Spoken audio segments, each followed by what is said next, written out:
vante de plus en plus le fait qu'ils sont moins exposés aux OGM, aux produits chimiques, aux pesticides, ce genre de choses, mais qu'en fait finalement c'est pas très transparent parce que nous en tant que parents, lorsqu'on lit une étiquette, on ne sait pas ce qu'il y a vraiment dedans. Peut-on donner des petits pots de 12 mois à un enfant qui a 8 mois ou est-ce très important de respecter l'affichage qu'il y a sur les petits pots? Lorsqu'on va regarder les ingrédients dans les petits pots du commerce, on voit toujours, enfin pas toujours, mais très souvent la présence de sel. Donc est-ce qu'il faut en mettre, est-ce qu'il ne faut pas en mettre et pourquoi y en a-t-il dans les petits pots pour bébés?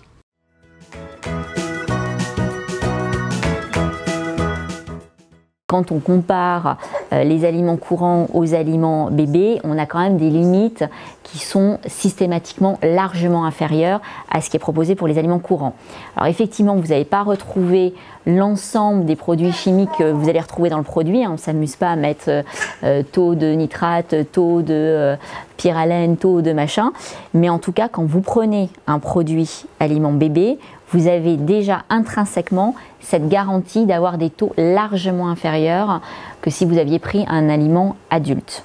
Donc bon, vous avez déjà les classes d'âge qui sont marquées sur les étiquettes, donc si vous voyez un produit qui est destiné aux 12-36 mois, il a les garanties que je viens de vous donner, parce qu'on n'a pas le droit d'étiqueter un produit destiné à moins de 3 ans qui n'ait pas ces garanties-là.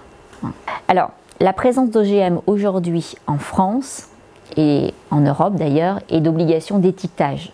Donc si vous prenez un produit où il n'y a pas de mention d'OGM, il n'y a pas d'OGM dans ce produit. On n'a pas de volonté, toujours pour éviter de démultiplier le 100-100-100, donc il n'y a pas de volonté aujourd'hui de mettre sans OGM, mais par contre, si ce n'est pas étiqueté, c'est qu'il n'y en a pas. Donc une grande majorité, et voire je pense quasiment 100% des aliments infantiles aujourd'hui, par choix des fabricants, sont sans OGM. Et de toute manière, s'il y en avait, ça serait étiqueté. Après, il y avait une question qui a été posée, est-ce que je peux donner par exemple des petits pots prévus à 9-12 mois, à 6 mois par exemple. Là, il faut faire attention sur 2 plans. Déjà, il y a des aliments qui sont déconseillés chez des petits. Par exemple, les légumes riches en fibres, comme les choux par exemple, on va les conseiller plutôt après 9 mois. Et vous ne les trouverez pas dans les aliments de début de diversification. Alors si vous donnez un petit pot avec des légumes très fibreux, votre bébé risque d'avoir des ballonnements, des colites et poser des problèmes. Et puis il y a des âges qui sont fixés pour des raisons de santé. Par exemple le miel, c'est pas avant 1 an, pour des raisons de botulisme. Donc si vous donnez des aliments prévus à un âge donné, en dehors de cet âge, ça peut être embêtant. Pour le sel, on sait que c'est un produit intéressant, c'est un élément très intéressant parce que c'est un exhausteur de goût. Ça veut dire qu'un aliment, si on le sale un petit peu, on va potentialiser les saveurs de ce produit et c'est intéressant. Le revers de la médaille, c'est que le sel, dès le plus jeune âge, a des conséquences nocives pour la tension artérielle, les maladies cardiovasculaires, et en plus, si on habitue l'enfant à un goût un peu salé très tôt, il va être de plus en plus demandeur du sel. C'est un peu comme on devient addict au goût salé. Donc il faut se méfier de ça, c'est un petit peu pareil pour le sucre. Donc chez les enfants, on essaye de limiter le sel pour ces raisons de santé. Alors les doses à respecter, elles ont été, il n'y a pas de ce qu'on appelle de recommandations, mais c'est un peu subtil, ça s'appelle des apports adéquats. C'est les apports conseillés pour que ça aille bien. Et ces apports adéquats, pour vous donner une idée, parce qu'on va faire un petit exemple, chez l'enfant de 6 mois à 1 an, ils sont de 370 mg de sel par jour, 370 entre 6 et 12 mois. Mais dans les légumes, il y a déjà un peu de sel naturellement, comme il y avait de l'aluminium tout à l'heure, il y a du sel. Et on sait qu'il y a dans 100 g de légumes, vous retrouvez 100 mg de sodium. Vous entendez, tout à l'heure on a dit 370 par jour pour un enfant de 6 à 12 mois. Si vous lui donnez 250 g de légumes, vous lui apportez déjà 250 g de sodium, alors que vous n'avez pas ajouté de sel.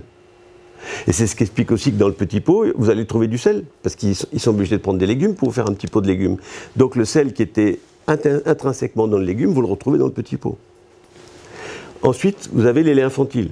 Alors le lait infantile contient du sel, ça varie du simple au double. Le lait maternel contient du sel, 160 mg par litre. Si vous avez un bébé qui boit 900 ml de lait, vous voyez, il a déjà 150 mg de sodium avec le lait maternel.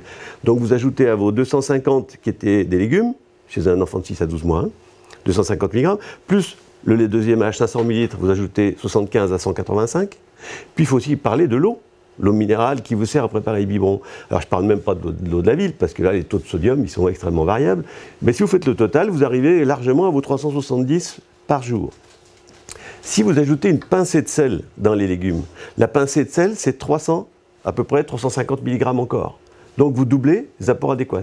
On était à peu près dans les clous des apports adéquats si on n'ajoutait pas de sel du tout, mais si on ajoute une pincée, on est au double déjà. C'est vrai qu'un des petits trucs est d'utiliser des légumes qui sont avec des pouvoirs un peu exhausteurs de goût intéressants, qui peuvent être le céleri. Donc quand on arrive sur des légumes qui sont un peu fades, rajouter un peu de céleri permet de redonner cette saveur un peu salée.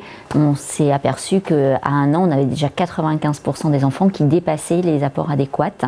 Donc du coup, c'est pour ça qu'il faut être vigilant sur cet apport de sel.